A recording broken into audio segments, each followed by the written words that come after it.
Good morning, gamers. I'm Good Morning Gamer, and thank you so much for tuning into my first video. The top 5 Zelda locations. There's supposed to be a cutscene. Do we get the top 5 Zelda locations?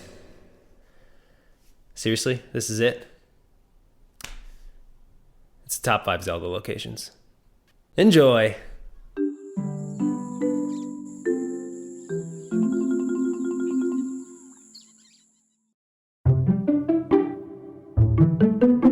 There really is no place like home, and when Link wakes up at the very beginning of each game, you get to explore a brand new home. Of all the hometowns, Ordon Village stands out as my favorite for a few reasons. First off, it's beautiful. The shimmering waters flowing through the center, far-off mountain ranges, and quaint architecture. If I was blessed enough to grow up in a place like this, I'd have had it made. I've always wanted to be able to say, hey, let's go to the waterhole. The village also feels more alive than, say, Kokiri Forest. There are a few people around, some animals, fish, even bees. Ooh, bees. You know, I have a way with bees. Some people call me Link, the bee whisperer. Hey bees, you wanna hang out? Oh my God! Oh God, kill the bees! Get them off! Get them, kill them, die! You die! Die, bees. And that's how you deal with bees. You can even summon a falcon to do your bidding. Oh my God, I am so sorry. Are you all right? Oh, okay. He really got to you. Well, see ya.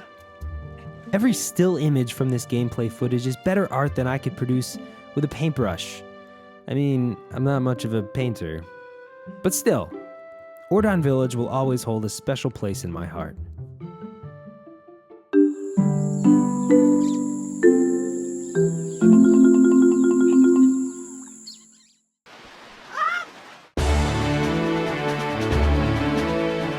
Have you ever been on a boat?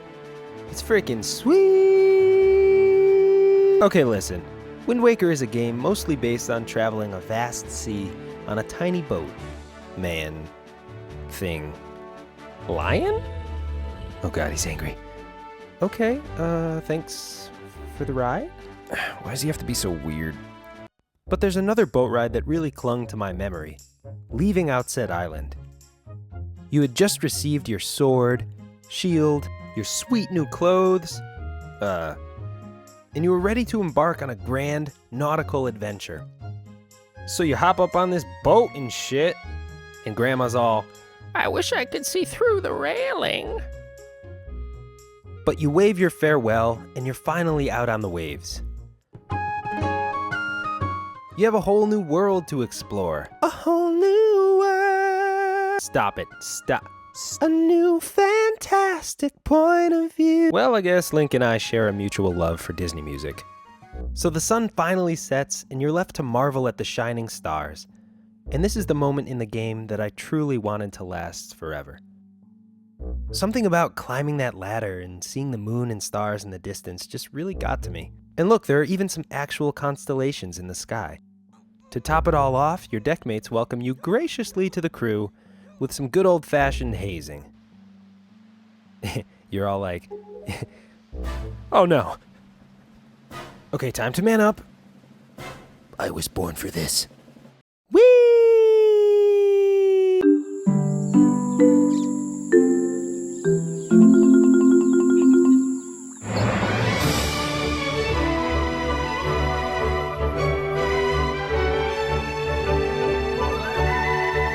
Pumpkins are like one of the best squashes.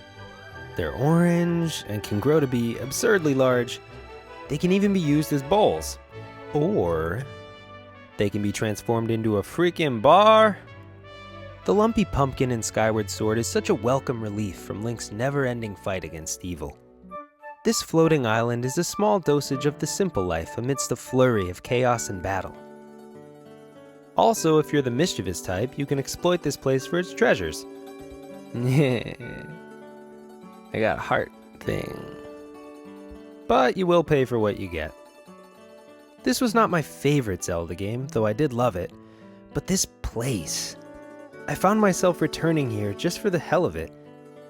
I'd be on my way to another dangerous land below the clouds, and I think I want a delicious pumpkin. Give me that pumpkin.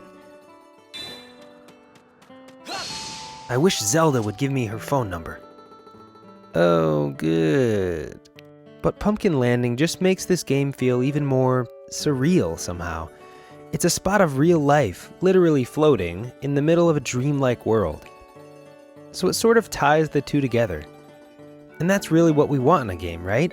To be taken away to a mystical universe where the laws of reality as we know them no longer apply. We love Zelda games for doing exactly that time and time again, and Skyward Sword shows us just how well it can be done.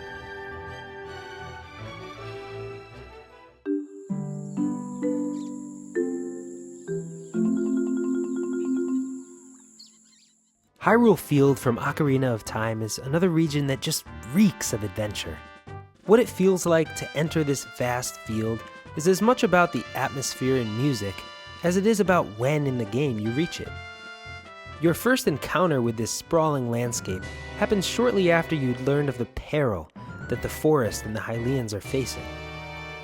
The Great Deku Tree asks if you're up to the task of saving Hyrule, warning you of the danger that awaits in far-off lands. And so your epic voyage begins. Well, first you go into his mouth and you kill all the garbage that's built up in his gross tree head. But then you finally leave your home village. Saria gives you her ocarina. Oh, hello. And you emerge into the wilderness. You're on your own. You're finally ready to face it all. It felt like the first time that you got to drive your car by yourself after you'd gotten your license. You're free to go where you wish and do what you want. The adventurous music fills you with energy, the sun is shining, and you can see some of the distant, awaiting landscapes taking shape. There isn't much to do in this region alone, but Hyrule Field remains a sort of home base where you often return to rejuvenate. You cross the field, heading to your next destination, and let the sights and sounds regenerate your drive to explore. Or if you're impatient, you just roll and roll and roll and roll and roll and roll and roll. Even so, I love this place. I really do. I love it.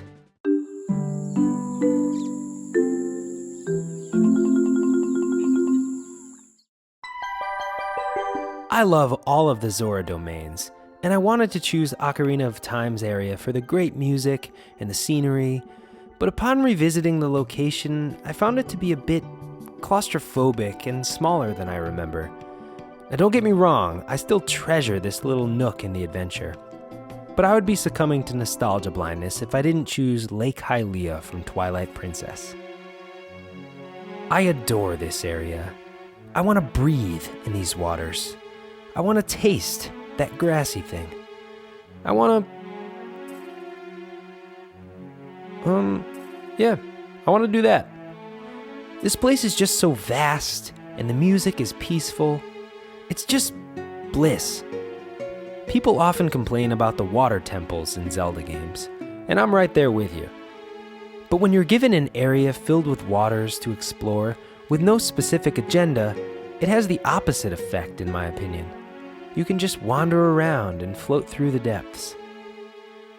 There are also tons of little nooks and crannies to explore, caves full of danger, and cliffs full of chickens.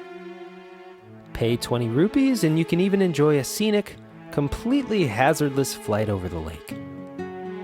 This place also brings some perspective into the game, with the Great Bridge of Hylia looming overhead. And with the passage of time, you can enjoy the warm colors of sunset. Ahead of you lies Zora's River and Zora's Domain, but this place is just more tranquil to me.